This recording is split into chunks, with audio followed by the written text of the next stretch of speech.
warahmatullahi wabarakatuh. Saya Iqbal Umar Haji dari Lokal Siasa Syariah 3A.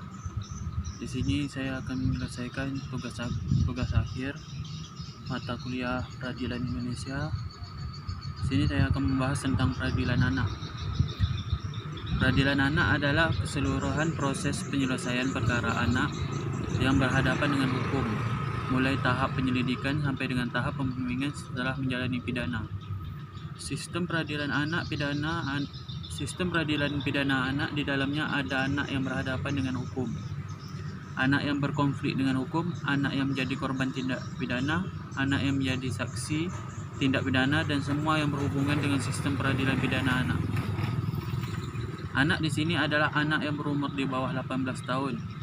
Hal ini dilakukan karena Indonesia sebagai negara pihak dalam Konvensi Hak-Hak Anak yang mengatur prinsip perlindungan hukum terhadap anak, mempunyai kewajiban untuk memberikan perlindungan khusus terhadap anak yang berhadapan dengan hukum. Sistem peradilan pidana anak diatur dengan Undang-Undang Nomor 11 Tahun 2012 tentang Sistem Peradilan Pidana Anak. Undang-Undang Nomor 11 Tahun 2012 tentang Sistem Peradilan Pidana Anak disahkan Presiden Dr. Andes Haji Susilo Bambang Yudhoyono pada tanggal 30 Juli 2012 di Jakarta. Undang-Undang Nomor 11 Tahun 2012 tentang Sistem Peradilan Pidana Anak mulai berlaku pada tanggal diundangnya pada tanggal 30 Juli 2012 oleh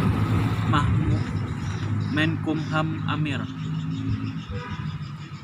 Samsudin dan ditempatkan dalam Lembaran Negara Republik Indonesia tahun 2012 nomor 153. Penjelasan atas Undang-Undang Nomor 11 Tahun 2012 tentang Sistem Peradilan Pidana Anak ditempatkan dalam tambahan Lembaran Negara Republik Indonesia nomor 5332 agar seluruh rakyat Indonesia mengetahuinya. Undang-Undang Nomor 11 Tahun 2012 tentang Sistem Peradilan Pidana Anak status mencabut. Undang-Undang Nomor 11 Tahun 2012 tentang Sistem Peradilan Pidana Anak mencabut Undang-Undang Nomor 3 Tahun 1997 tentang Pengadilan Anak atau Lembaran Negara Republik Indonesia tahun 1997 Nomor 3, tambahan Lembaran Negara Republik Indonesia Nomor 3668. Latar belakang pertimbangan penertiban Undang-Undang Nomor 11 Tahun 2012 tentang Sistem Peradilan Pidana Anak adalah: yang pertama, bahwa anak merupakan amanah dan karunia Tuhan Yang Maha Esa yang memiliki harkat dan martabat sebagai manusia seutuhnya. Yang kedua, bahwa untuk menjaga harkat dan martabatnya, anak berhak mendapatkan perlindungan khusus, terutama perlindungan hukum dalam sistem peradilan. Yang ketiga, bahwa Indonesia sebagai negara pihak dalam Konvensi Hak-Hak Anak yang mengatur prinsip perlindungan hukum terhadap anak, mempunyai kewajiban untuk memberikan perlindungan khusus terhadap anak yang berhadapan dengan hukum. Yang keempat, bahwa Undang-Undang Nomor 3 Tahun 1997 tentang Pengadilan Anak sudah tidak lagi dengan perkembangan dan kebutuhan hukum masyarakat karena belum secara komprehensif memberikan perlindungan kepada anak yang berhadapan dengan hukum, sehingga perlu diganti dengan undang-undang baru. Yang kelima, bahwa berdasarkan pertimbangan sebagai dimaksud dalam huruf A, huruf B, huruf C, dan huruf D, perlu membentuk undang-undang tentang sistem peradilan pidana anak. Dasar hukum Undang-Undang Nomor 11 Tahun 2012 tentang sistem peradilan anak adalah Pasal 5 Ayat 1, Pasal 20, Pasal 28B Ayat 2, Pasal 28G, dan Pasal 281 Undang-Undang Dasar Negara Republik Indonesia tahun 1945.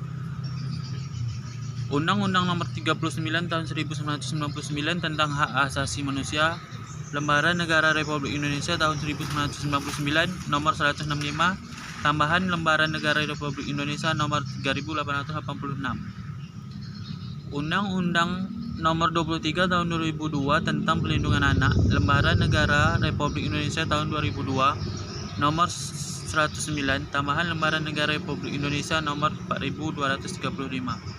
Undang-Undang Nomor 13 Tahun 2006 tentang Perlindungan Saksi dan Korban, Lembaran Negara Republik Indonesia tahun 2006 Nomor 64, Tambahan Lembaran Negara Republik Indonesia Nomor 4635. Undang-Undang Nomor 16 Tahun 2011 tentang Bantuan Hukum. Lembaran Negara Republik Indonesia tahun 2011 Nomor 104. Tambahan Lembaran Negara Republik Indonesia Nomor 5248. Anak adalah bagian yang tidak terpisahkan dari keberlangsungan hidup manusia dan keberlangsungan sebuah bangsa dan negara. Dalam Konstitusi Indonesia, anak memiliki peran strategis yang secara tegas dinyatakan bahwa negara menjamin hak setiap anak atas kelangsungan hidup, tumbuh, dan berkembang, serta atas perlindungan dari kekerasan dan diskriminasi. Oleh karena itu, kepentingan terbaik bagi anak patut dihayati sebagai kepentingan terbaik bagi kelangsungan hidup manusia.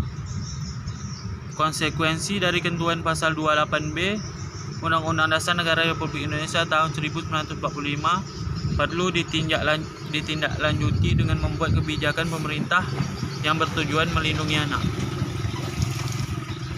Anak perlu mendapat perlindungan dari dampak negatif perkembangan pembangunan yang cepat, arus globalisasi di bidang komunikasi dan informasi, kemajuan ilmu pengetahuan dan teknologi, serta perubahan gaya dengan cara hidup sebagian orang tua yang telah membawa perubahan sosial yang mendasar dalam kehidupan masyarakat yang sangat berpengaruh terhadap nilai dan perilaku anak.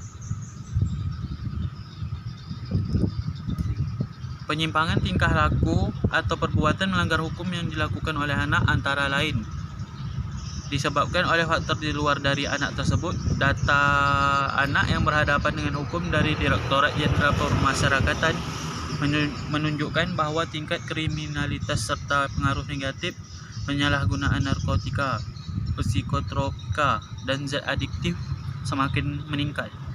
Sekian, terima kasih. Wabillahi taufiq wal hidayah. Assalamualaikum warahmatullahi wabarakatuh.